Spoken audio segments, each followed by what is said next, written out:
Hello दोस्तों, तो जैसा कि पिछले एपिसोड में हमने देखा कि ज़ावियन अकेले मास्टर मुगु का मुकाबला करने की कोशिश करता है, लेकिन मास्टर गुमु के स्ट्रेंथ के सामने ज़ावियन ज्यादा देर टिक नहीं पाता। इसलिए हम देखते हैं कि लास्ट मोमेंट पर वह जिया बियर किंग को लेकर पहुंच गई थी, जो कि ज़ावियन को बचाने के लिए मास्टर मुगु के साथ आखिरी दम तक फाइट करता है। मास्टर गुमु भी समझ गया था कि ये बियर किंग कोई मामूली वॉरियर नहीं, इसलिए वो अपनी जान बचाकर फौरन वहाँ से निकल गया। जिसके बाद हम देखते हैं कि बियर किंग ने यहाँ ज़ावियन के सेकंड लेवल को पार करने के लिए भी सारे के सारे इंग्रेडिएंट्स जमा करके उसकी मदद कर दी थी, जबकि दूसरी तरफ ज़ावियन इस मौके का फायदा उठाते हुए अर्थ कोर एसेंस को एब्सॉर्ब करके खुद के लेवल को ब्रेक थ्रू करता है और देखते ही देखते वो एक लेवल 8 का अल्केमिस्ट बन चुका था।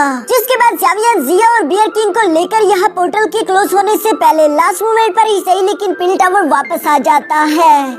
अब आगे तो नेक्स्ट एपिसोड की शुरुआत यहाँ पिल टावर अरीना से होती है, जहाँ पर सब लोग ही थर्ड राउंड की शुरू होने का इंतजार कर रहे थे, लेकिन ब्रदर किनसोंग तो अभी भी उसी बात को लेकर परेशान था। वो मिस काविंग से माफी मांगते हुए कहता है कि मुझे माफ कर दो, उस दिन मैं तुम्हें पहाड़ों पर अकेली छोड़कर वहाँ से भाग गया था। मैं उस बात को लेकर बहुत ही ज्यादा शर्मिंदा हूँ। जो सुनकर मिस काविंग जवाब देते हुए कहती है कि वो एक लाइफ एंड डेथ सिचुएशन थी, अगर तुम भाग भी गए तो इसके लिए मैं तुम्हें जिम्मेदार नहीं ठहरा सकती, इसलिए मुझे तुमसे कोई नाराजगी नहीं। लेकिन हाँ, वहाँ पर इतनी बहादुरी दिखाकर ज़ावियन ने जरूर मिस काविंग को इम्प्रेस कर दिया था। इसके बाद हम देखते हैं कि मास्टर ज़ोंगजुआनसी इन सब लोगों के सामने आकर अनाउंसमेंट करते हुए कहते हैं कि जिन जिन डिसाइपल्स ने भी सेकंड लेवल को पार कर लिया, मैं उन सबसे चाहता हूँ कि वो लोग आगे आकर एक एक प्लेटफॉर्म चूज कर ले। जो कहती है अचानक से अरीना के बीच में कुछ प्लेटफॉर्म्स निकल कर बाहर आ जाते हैं। इन प्लेटफॉर्म्स को देखते हुए जीते हुए डिसाइपल्स भी फौरन से जंप करते हुए प्लेटफॉर्म्स की तरफ आने लगे।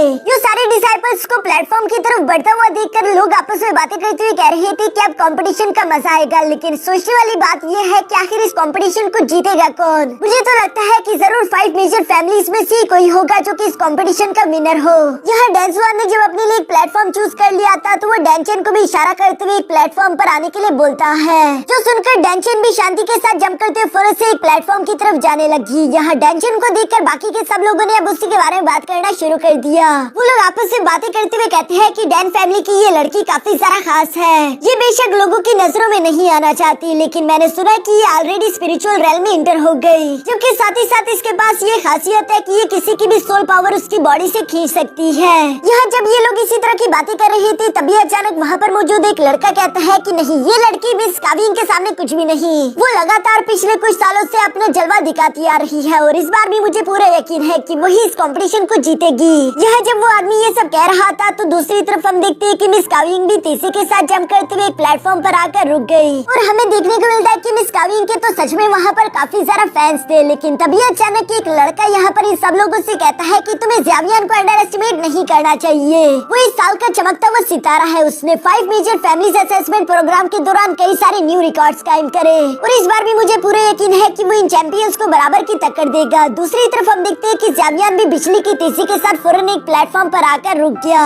सब लोग इस बार की इस कंपटीशन के लिए बहुत ही ज्यादा एक्साइटेड थे। दूसरी तरफ ज़ावियन की नजर अपने सामने मौजूद मास्टर मुगु पर पड़ गई, जो भी इस वक्त यहाँ पर पहुंचा हुआ था और ज़ावियन को उसे देखकर काफी ज्यादा गुस्सा आ रहा था। दूसरी तरफ मुगु यहाँ ज़ावियन को देखकर मुस्कुराकर कहता है कि बच्चे गुड लक, जैसे कि वो उसे चिढ़ाना चाहता हो। दूसरी तरफ तभी अचानक हम देखते हैं कि मास्टर ज़ोंगजुआनसी इन सब लोगों के सामने आकर कहता है कि सबसे पहले तो मैं तुम लोगों को यहाँ तक पहुँचने के लिए कांग्रेचुलेशन बोलता हूँ। अब इसके बाद यहाँ पिल टावर कंपटीशन का थर्ड राउंड यानी कि फाइनल राउंड शुरू होगा, जिसका कोई भी रूल नहीं है। बेसिकली तुम लोगों को अपने अल्केमी स्किल दिखाने हैं ताकि तुम लोग एक हाई ग्रेड और हाई क्वालिटी की पिल रिफाइन कर सको।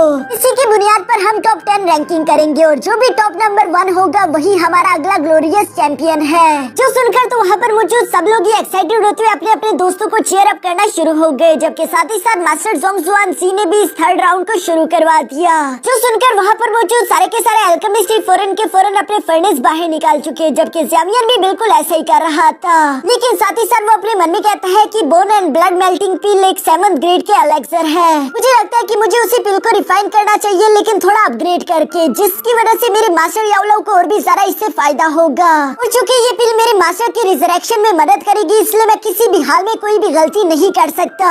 जो सब कहते हुए ज़ावियन तो काफी ज्यादा मोटिवेटेड हो गया था, पर अचानक ही उससे अपने कानों में किसी की आवाज सुनाई दी कि वाह, ये कैसी हेवनली फ्लेम है। इसलिए ज़ावियन भी पलट कर देखता है, जहाँ उसने देखा कि मिस काविंग के पास एक रेड कलर की ब्लड डीमन फ्लेम है और ये फ्लेम काफी ज्यादा तक दिख रही थी। पील टावर्स के लीडर भी यहाँ पर इस फ्लेम को देखकर काफी ज्यादा एक्साइटेड थे। साथ ही साथ वो लोग इस ब्लड डीमन फ्लेम के बारे में बात करते हुए कहते हैं कि ये एक आर्टिफिशियली कंडेंस फ्लेम है जिसे बनाना काफी ज्यादा डिफिकल्ट है।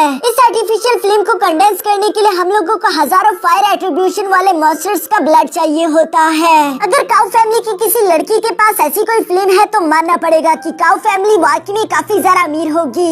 यहाँ पर बाकी के अल्केमिस्ट ने भी एक फ्लेम एक्टिवेट करी हुई थी, लेकिन किसी की भी फ्लेम मास्टर मुगु को बिल्कुल भी खास नहीं लगती। इसलिए वो इन लोगों को नीचा समझते हुए कहता है कि ये लोग इस तरह की फ्लेम का इस्तेमाल करते हुए मुझसे कम्पीट करेंगे। वो इसी एटीट्यूड में फौरन से अपनी सी हार्ट फ्लेम को एक्टिवेट कर चुका था, जो कि एक स्नेक फॉर्म में वहाँ पर मौजूद अल्केमिस्ट को डराने लगी। सब लोग इस हेवनली फ्लेम को देखकर काफी ज्यादा घबरा चुके थे और वो ये भी समझ जाते हैं कि ये सोल पैलेस का वही वॉरियर है जिसने अल्केमी वर्ल्ड में हम पर हमला किया था। इवन की मास्टर जोंगजुआनजी भी उसकी हेवनली फ्लेम को देखकर सरप्राइज होते हुए कहते हैं कि इसके पास तो 15 रैंक की हेवनली फ्लेम है। जो सुनकर वहीं पर मौजूद में जोंगी जवाब देते हुए कहती है कि हाँ, और ये आदमी बिल्कुल भी अच्छा इंसान नहीं लग रहा। साथ ही साथ इसके पास इतनी ज्यादा पावरफुल हेवनली फ्लेम भी है, लगता है कि हमारे पील टावर के लिए जल्दी मुश्किलें बढ़ जाएगी, क्योंकि मास्टर मुगु तो इवल्स की तरह हंस रहा था। इसलिए थर्ड एल्डर कहते हैं कि हमें भी कोई ऐसा पावरफुल वॉरियर चाहिए होगा जिसकी एनर्जी इससे भी ज्यादा हाई हो। यहाँ उनका बस ये कहना ही था कि तभी अचानक दूसरी तरफ हम ज़्यावियन को देखते हैं, जिसने फौरन वहाँ पर अपनी ग्लेज फ्लेम एक्टिवेट कर ली। ज़्यावियन की हेवनली ग्लेज फ्लेम एक बहुत बड़े पाइथन का रूप ले लेती है, जिसकी एनर्जी यहाँ मुगु के हेवनली फ्लेम से तो कई ज्यादा खतरनाक थी। साथ ही साथ हम देखते हैं कि उस पाइथन ने तेजी के साथ आगे की तरफ बढ़ते हुए अपने सामने मौजूद उस स्नेक को भी जगड़ लिया था। सब लोग यहाँ ज़्यावियन की हेवनली फ्लेम और उसकी स्ट्रेंथ के बारे में ही बात कर रहे थे, लेकिन जिया यहाँ पर मुस्कुराते हुए कहती है कि ये लड़का फिर से शो ऑफ करने लगा। ऊपर से पील टावर्स की बिग थ्री भी यहाँ ज़्यावियन की इस हेवनली फ्लेम को देखकर काफी सारा सरप्राइज हो गए थे, क्योंकि वो लोग आपस में बातें करते हुए कहते हैं कि आखिर ये कैसी हेवनली फ्लेम है। हम लोगों ने इस हेवनली फ्लेम के बारे में लिस्ट ऑफ स्ट्रेंज फायर में क्यों नहीं पढ़ा, ये तो वहाँ पर मौजूद ही नहीं। जो सुनकर मास्टर जोंगजुआनजी जवाब देते हुए कहते हैं कि हाँ, वो शायद इसीलिए, क्योंकि ये हेवनली ग्लेज फ्लेम एक फ्लेम नहीं है। मुझे पूरी यकीन है कि इसे डिफरेंट फ्लेम्स का फ्यूजन करके बनाया गया होगा। जो सुनकर थर्ड एल्डर भी कहता है कि वाकई में ज़्यावियन सच में मास्टर याओचेन की ही नक्शे कदम पर चल रहा है। लगता है कि वो समय भी ज्यादा दूर नहीं जब ज़्यावियन मास्टर याओचेन की तरह एक महान अल्केमिस्ट बन जाएगा। यहाँ जब वो ये सब कह रहे थे तो दूसरी तरफ हम देखते हैं कि ज़्यावियन की हेवनली फ्लेम ने सी हार्ट फ्लेम की स्नेक को पूरी तरीके से कुचल दिया था, जो देखकर मास्टर मुगु ज़्यावियन से कहता है कि इस बात से कोई फर्क नहीं पड़ता कि आखिर तुम्हारी हेवनली फ्लेम कितनी ज्यादा खास है, क्योंकि एक हाई ग्रेड और अच्छी क्वालिटी की पिल सिर्फ फ्लेम पर ही डिपेंड नहीं करती, बल्कि इसके लिए स्किल्स चाहिए, और स्किल्स एंड एक्सपीरियंस में मैं तुमसे काफी ज्यादा माहिर हूँ। दूसरी तरफ ज़्यावियन उस पर ज्यादा ध्यान नहीं देता, बल्कि वो अपनी ग्लेज फ्लेम को फौरन से अपने फर्नेस के अंदर डाल चुका, जिसके अंदर उसने धीरे धीरे करके अब इंग्रेडिएंट्स भी शामिल करना शुरू कर दिए थे, जिन इंग्रेडिएंट्स को ज़्यावियन जितनी जल्दी हो सके अपनी ग्लेज फ्लेम का इस्तेमाल करते हुए लिक्विफाई कर रहा था। जहाँ कुछ ही सेकंड्स में उन मटेरियल्स को लिक्विफाई करने के बाद ज़्यावियन फौरन से उन्हें फ्यूज करके एक पिल बनाना शुरू कर देता है, जो सब देखकर मास्टर जोंगजुआनजी को तो यहाँ ज़्यावियन पर बहुत ही ज्यादा प्राउड हो रहा था। वो खुश होते हुए कहते हैं कि ज़्यावियन काफी ज्यादा फास्ट है, एक पिल बनाने के फर्स्ट मेथड को तो उसने इतनी जल्दी पार कर लिया। मिस जोंगी भी यहाँ ज़्यावियन को देखकर खुशी हो रही थी। दूसरी तरफ हम देखते हैं कि ज़्यावियन यहाँ लगातार मेहनत करते हुए अपनी पिल पर पूरी तरीके से कंसंट्रेट कर रहा था, जिस फर्नेस के अंदर अब उसने 3 और मटेरियल्स भी डाल दिए थे, और इन 3 मटेरियल्स को लिक्विफाई करके रिफाइन करना सबसे ज्यादा डिफिकल्ट काम है। लेकिन ज़्यावियन उस पर भी अपनी थोड़ी सी बोन चिलिंग फ्लेम का इस्तेमाल करते हुए उन्हें लिक्विफाई करते हुए अपनी पिल के साथ कंबाइन कर देता है, यानी कि ज़्यावियन का सेकंड स्टेप भी काफी अच्छे से मुकम्मल हो गया। अब बस सिर्फ पिल को रिफाइन करने का प्रोसेस रह गया था, जो कि काफी ज्यादा लेंथी प्रोसेस है। यहाँ पर देखते ही देखते रात हो चुकी थी। कई सारे अल्केमिस्ट तो ऑलरेडी यहाँ अपने पिल को रिफाइन करने में फेल हो चुके। सिर्फ 5 मेजर फैमिलीज के अल्केमिस्ट ज़्यावियन और साथ ही साथ मुगु वहाँ पर बचा था, और देखते देखते इस तरह से पूरे 15 दिन गुजर जाते हैं। बियर किंग यहाँ पिछले 15 दिन से एक जगह पर बैठ कर कहता है कि अरे यार, बैठ कर मेरा पिछवाड़ा जम चुका है। मैं अल्केमी वर्ल्ड से बाहर आया ही क्यों? मुझे लगा था कि यहाँ पर मजा आएगा, लेकिन पता नहीं ये अल्केमी कंपटीशन खत्म कब होगा। अभी अचानक वहाँ पर मौजूद जिया उसकी बातें सुनकर उसे घूर कर देखती है, जो देखकर तो फौरन वो एक्टिव होकर बैठ गया, जैसे कि उसने कुछ बोला ही ना हो।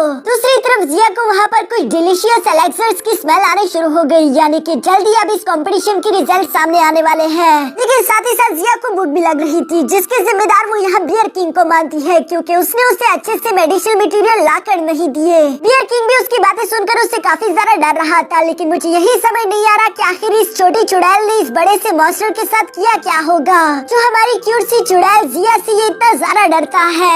यहाँ जब वो लोग इसी तरह की बातें कर रहे थे, तभी अचानक हम देखते हैं कि एक एलेक्सर की एनर्जी अनलीश होते हुए तेजी के साथ आसमान में चली गई, जिसे सब लोग हैरानगी के साथ देख रहे थे। और इसी एनर्जी की वजह से वहाँ आसमान में एक हेवनली कैटास्ट्रोफी भी जन्म ले लेती है, जिसकी वजह से आसमान में से एक बहुत ही सारा पावरफुल थंडर उसी वॉरियर पर आकर गिरना चाहिए था। लेकिन चूंकि ये कंपटीशन पिल टावर में हो रहा है, तो पिल टावर ने उसके लिए भी पहले से कुछ टावर्स लगाए हुए थे, जिन्हें लाइटनिंग डिवाइस के नाम से जाना जाता था, और वो उस बिजली को अपने अंदर सोख लेते हैं। इसी तरह देखते देखते वहाँ पर 3 और लोगों ने भी अपनी पिल को पूरी तरीके से कंप्लीट कर लिया था। जहाँ व्हाइट ईगल ने एक लेवल 7 की प्राइमरी पिल बनाई हुई थी, दूसरी तरफ एक लेवल 6 की पिल, और तीसरी तरफ डेंसुआन ने भी एक लेवल 7 की पीक लेवल पिल बनाई हुई थी।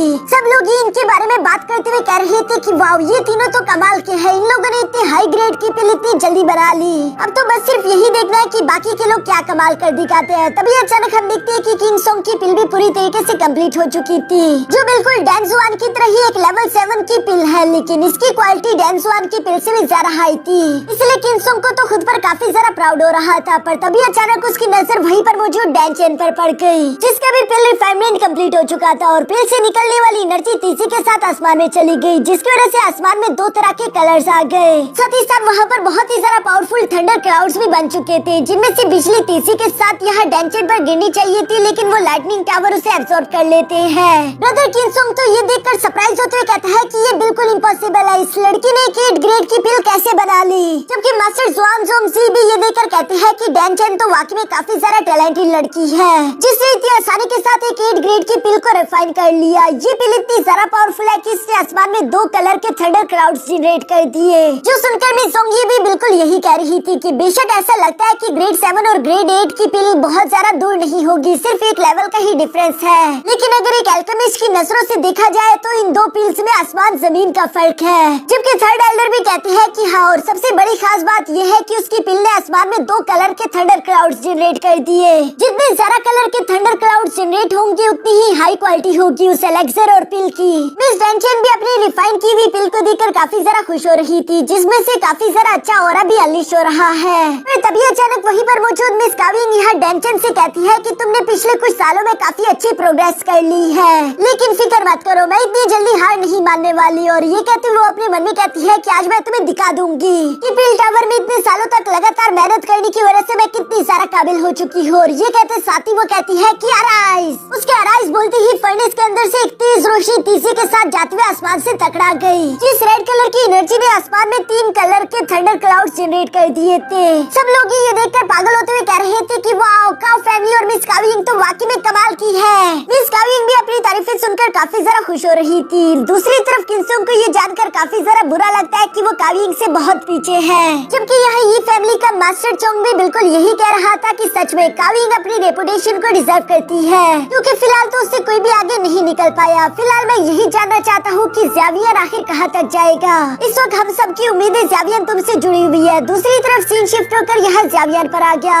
जहाँ ज़ावियर भी एक गहरी सांस लेते हुए कहता है कि बस सिर्फ आखिरी स्टेप बचा है, उसके बाद मेरी पिल पूरी तरीके से रिफाइन हो जाएगी। इसके बाद हम देखते हैं कि ज़ावियर पूरी तरीके से कंसंट्रेट करते हुए अपनी पिल को अच्छे से रिफाइन करता है। यहाँ पिल रिफाइनमेंट प्रोसेस पूरी तरीके से कंप्लीट होने के बाद ज़ावियर जोरदार आवाज लगाते हुए कहता है कि अराइज, जिसके साथ ही ज़ावियर के फर्नेस से एक तेज ग्रीन कलर की रोशनी तेजी के साथ निकलते हुए आसमान से जाकर टकरा गई, जिसे एक पाइथन भी फॉलो कर रहा था। इतनी ज्यादा खतरनाक फ्लक्चुएशन वाली एनर्जी अभी तक यहाँ पर किसी ने भी नहीं देखी थी, इसलिए सब लोग ही बहुत ज्यादा हैरान हो गए थे। मास्टर जोंगजुआन जी ये देखकर कहती है कि बेशक ज़ावियर ने एक लेवल 8 की पिल तो बना ली, लेकिन अब यही देखना होगा कि आखिर उसकी ये पिल कितने कलर के थंडर क्लाउड जनरेट करती है। सब लोगों की नजरें इस वक्त आसमान पर गड़ी हुई थी, जहाँ पर हम देखते हैं कि अचानक से रेड, ग्रीन और ब्लू कलर के कलर्स दिखना शुरू हो गए। किंगसोंग तो ये देखकर अपनी आंखों पर यकीन ही नहीं कर पाता। दूसरी तरफ यहाँ डैनचेन और मिस काविंग भी हैरान होते हुए कहती है कि क्या ज़ावियर यही तुम्हारी ट्रू स्ट्रेंथ है। मिस जोंगी यहाँ पर ज़ावियर की तारीफ करते हुए कहती है कि इसके ये 3 कलर के थंडर क्लाउड्स तो मिस काविंग से भी ज्यादा प्रोमिनेंट है, जिसका सीधा सीधा मतलब ये है कि जोंगजुआनसी तुम्हारी डिसाइपल और तुम हार चुके। मास्टर जोंगजुआनसी भी यहाँ पर मुस्कुराकर कहते हैं कि याओलाओ की डिसाइपल से भला मैं और एक्सपेक्ट भी क्या कर सकता हूँ। दूसरी तरफ हम देखते हैं कि ज़ावियर के दोस्त भी उसके लिए काफी ज्यादा खुश हो रहे थे और वो सब लोग यहाँ ज़ावियन को शाबाशी देते हुए कहते हैं कि वेल डन ज़ावियन। जबकि बियर किंग तो कुछ जरा ही एक्साइटमेंट में बहते हुए वहाँ पर मौजूद इंसानों से कहता है कि देखो देखो ये लड़का मेरा भाई है। यानी कि उसे भी ज़ावियन पर काफी जरा प्राउड महसूस हो रहा था। लेकिन अभी तक भी ज़ावियन की पिल रिफाइनमेंट पूरी तरीके से कंप्लीट नहीं हुई क्योंकि वो एनर्जी अभी भी फ्लो कर रही थी। यानी कि ज़ावियन का प्रोसेस अभी तक कंप्लीट नहीं हुआ। वो जानबूझकर नहीं रुकना चाहता क्योंकि वो रुकने से पहले ये देखना चाहता है कि आखिर मुगु क्या कर रहा है। मुगु भी दूसरी तरफ ज़ावियन की ये पिल देकर उसकी तारीफ करते हुए कहता है कि यावलाओ ने वाकई में तुम्हारी काफी अच्छी ट्रेनिंग करी है, लेकिन फिर भी तुम मेरे सामने कुछ नहीं। जो कहती है अचानक से हम देखते हैं कि मुगु ने भी अराइज बोल दिया था, जिसकी वजह से उसके फर्नेस से एक पर्पल कलर की रोशनी तेजी के साथ निकलते हुए आसमान से जाकर टकरा गई। पर मुगु की ये पीली एनर्जी काफी ज्यादा पावरफुल थी, जिसके प्रेशर से तो वहाँ पर मौजूद लोग उड़ते हुए दूर जाने लगे थे। इससे पहले कि डांचन उस प्रेशर की वजह से गिरती, तभी अचानक काविंग तेजी के साथ जंप करते उसे पकड़कर वहाँ से दूर ले आती है। और वो लोग देखते हैं कि आसमान में ऑलरेडी इस पीली एनर्जी की वजह से 3 कलर के थंडर क्लाउड्स तो जनरेट हो चुके थे, जहाँ पर मुगु अभी भी रुकता नहीं बल्कि वो अपने सामने मौजूद जोंग जुआनजी से कह रहा था कि मुझे माफ कर दो, लेकिन अब जल्द ही पिल टावर का अगला चैंपियन हमारे ही सोल पैलेस से होगा। जो सुनकर मिस जोंगी भी परेशान होते हुए कहती है कि ये बिल्कुल अच्छा नहीं हो रहा। अगर ऐसे ही चलता रहा तो मुगु इस कंपटीशन का चैंपियन बन जाएगा और हम लोग अपने हाथों से पिल टावर को खो देंगे। जो बात यहाँ थर्ड एल्डर और मास्टर जोंग जुआनजी को भी बिल्कुल अच्छी नहीं लग रही, लेकिन आखिर ये लोग क्या ही कर सकते हैं। वो बस इसी उम्मीद में थे कि शायद मुगु फेल हो जाए, लेकिन दूसरी तरफ मुगु ने तो हद ही कर दी क्योंकि आसमान में वहाँ पर चौथे कलर का भी थंडर क्लाउड समर हो गया। जो देखकर वहाँ पर मुझे सब लोग आपस में बातें करते हुए कहते हैं कि आखिर ये हम अपनी आंखों से क्या देख रहे हैं। सोल पैलेस के वॉरियर ने कैसे लेवल 8 की पिल बना दी जिससे 4 कलर के थंडर क्लाउड्स यहाँ पर बना दिए हैं, यानी कि वो इस कंपटीशन को जीत गया। दूसरी तरफ टेल एल्डर तो ये बातें सुनकर काफी जरा गुस्सा हो गए। वो किसी भी हाल में सोल पैलेस के वॉरियर को इस कंपटीशन का विनर नहीं डिक्लेयर करना चाहते थे, इसलिए वो गुस्से के साथ खड़े होते हुए यहाँ मुगु पर हमला करने की कोशिश करने वाले थे। और इससे पहले कि वो ऐसा कर पाता तभी अचानक जोंग जुआनजी ने उसका हाथ पकड़ लिया। ये देखकर थर्ड एल्डर उससे कहती है कि आखिर तुम मुझे रोक क्यों रहे हो? हम सोल पैलेस के अल्केमिस्ट को इस तरीके से चैंपियन बनने नहीं दे सकते। पिल टावर की ऐसी रेपुटेशन बनाने के लिए हम लोगों ने कई 100 साल मेहनत करी है जो कि एक ही दिन में जाया हो जाएगी और ये मैं होने नहीं दूंगा। जो सुनकर मास्टर जोंग जुआनजी भी उसे जवाब देते हुए कहता है कि हमारे पिल टावर के रूल्स के हिसाब से हम इस तरह से किसी भी अल्केमिस्ट पर हमला नहीं कर सकते, और अगर तुम इस तरह की कोई हरकत कर भी देते हो तो सोल पैलेस को और मौका मिल जाएगा हमारे साथ जंग करने का, और फिलहाल हम लोग ये भी नहीं करना चाहते। क्या तुम इस बात को समझ रहे हो? जो सुनकर थर्ड एल्डर को मजबूरन खामोश होना पड़ा। तभी अचानक मिस जोंगी आगे की तरफ आते हुए कहती है कि अभी तक ज़ावियन की पिल पूरी तरीके से रिफाइन नहीं हुई, वो अभी भी प्रोसेसिंग में है। अभी तो बस सिर्फ हम किसी चमत्कार की उम्मीद ही कर सकते हैं कि ज़ावियन अपनी लेवल 8 की पिल को और जरा एडवांस कर दे। और यही सच भी था। वहाँ पर मौजूद सब लोगों की नजरें इस वक्त ज़ावियन पर ही थी। इवन की ये फैमिली की ज़ावियन भी यहाँ पर अपने ग्रैंडफादर से सवाल करते हुए पूछती है, दादा अबू क्या ज़ावियन के पास अभी भी मौका है इस सिचुएशन को वापस से पलटने का? जिस पर मास्टर ये चुंग जवाब देते हुए कहते हैं कि नहीं, मुझे नहीं लगता क्योंकि ज़ावियन के पास अभी इतना समय ही नहीं बचा कि वो इससे भी हाई क्वालिटी के एलेक्सर बना सके। और ये बात पूरी तरीके से सच थी क्योंकि ज़ावियन के पास सिर्फ कुछ ही मिनट बचे हैं। लेकिन दूसरी तरफ हम देखते हैं कि यहाँ पॉइजन गर्ल को ज़ावियन पर पूरा भरोसा था। वो अपनी जगह पर खड़ी होते हुए कहती है कि ज़ावियन मुझे तुम पर यकीन है, तुम ये कर सकती हो। दूसरी तरफ जिया भी बिल्कुल ऐसे ही बोल रही थी कि ज़ावियन मैं तुम पर यकीन करती हूँ और तुम्हें ये करना ही होगा। इसलिए वो फौरन से आवाज़ें लगाते हुए कहती है कि ज़ावियन अभी भी तुम्हारे पास आखिरी मौका है, तुम हार नहीं मान सकते, तुम्हें हमारे लिए जीतना ही होगा और इस बुढ़ाऊ को दिखा दो कि इसकी तुम्हारे सामने कोई औकात नहीं। यहाँ पर मौजूद डेंचन, मिस काविंग और बाकी के सब लोग भी अपने मन ही मन में ज़ावियन के लिए ही प्रे कर रहे थे। जो सारी चेयरिंग और मोटिवेशन दूसरी तरफ ज़ावियन भी सुन रहा है और वो साथ ही साथ अपनी पिल की तरफ ही देख रहा था, जहाँ अचानक से उसके सामने उसकी पास की एक मेमोरी आ गई, जहाँ पर उसने अपने मास्टर यावलो से सवाल किया था कि अगर एक पिल ऑलरेडी पूरी तरीके से कंप्लीट हो जाए तो क्या तब भी हम उसकी क्वालिटी को इम्प्रूव करने के लिए कुछ न कुछ कर सकते हैं। जो सुनकर मास्टर यावलो उससे सवाल करते हुए पूछते हैं कि भला तुम ये सवाल क्यों कर रहे हो? ज़ावियन भी उन्हें जवाब देते हुए कहता है कि नहीं नहीं, बस ऐसे ही मेरे मन में सवाल आया तो मैंने कहा कि आपसे पूछ लूं। मास्टर यावलो भी उसकी बात सुनकर कहता है कि अच्छा तो कान खोल के सुनो चेले, तुमने बिल्कुल सही सवाल किया। ऐसा बिल्कुल मुमकिन है जो कि वैसे हर कोई तो नहीं कर सकता, ये काम थोड़ा सा मुश्किल है, लेकिन चूंकि तुम मेरे डिसाइपल हो तो इसलिए मैं तुम्हें सिखाऊंगा। इसे कहते हैं स्पिरिचुअल एसेंशन टेक्निक, जो कि स्पेशली मैंने खुद बनाई है। इस टेक्निक के बारे में किसी भी दूसरे अल्केमिस्ट को नहीं मालूम, लेकिन हाँ अगर तुम इस टेक्निक को परफॉर्म करना चाहते हो तो उससे पहले तुम्हें एक लेवल 8 का अल्केमिस्ट होना होगा। जो सुनकर ज़ावियन हैरान होते हुए कहता कहता है कि क्या कहा, एक लेवल 8 का अल्केमिस्ट, ये तो मुझसे कभी नहीं होगा। लेकिन मास्टर प्लीज आप मुझे बताइए तो सही, मैं एक बार उस टेक्निक को देखना चाहता हूँ। जिस पर मास्टर याओलो भी उसे छेड़ते हुए कहता है कि क्यों न हम 2 दिन बाद इस टेक्निक के बारे में बात करें। लेकिन ज़ावियन तो काफी ज्यादा एक्साइटेड था और वो मास्टर याओलो से कहता है कि नहीं, मुझे अभी इस टेक्निक को देखना है।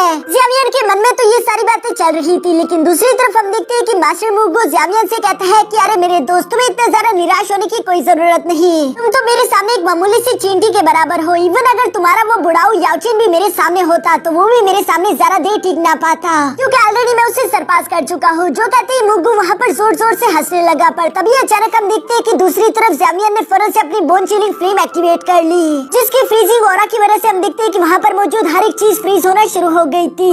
सोंगी भी यहाँ पर ज़ावियन के साथ इस बोन चिलिंग फ्लेम को देखकर उससे और भी ज्यादा उम्मीदें लगा लेती है। दूसरी तरफ ज़ावियन यहाँ काफी कूल तरीके से मुगु से कह रहा था कि तुम्हारी अभी इतनी औकात नहीं हुई कि तुम मेरे मास्टर याओलो के सामने टिक कर उनसे कॉम्पीट कर सको। यह ज़ावियन का ये एटीट्यूड और उसकी मुँह से ऐसी बात सुनकर तो मुगु को ज़ावियन के अंदर ही याओलो दिखाई दे रहा था। और इसी औसम सीन के साथ हमारा ये एपिसोड यहीं पर खत्म हो जाता है।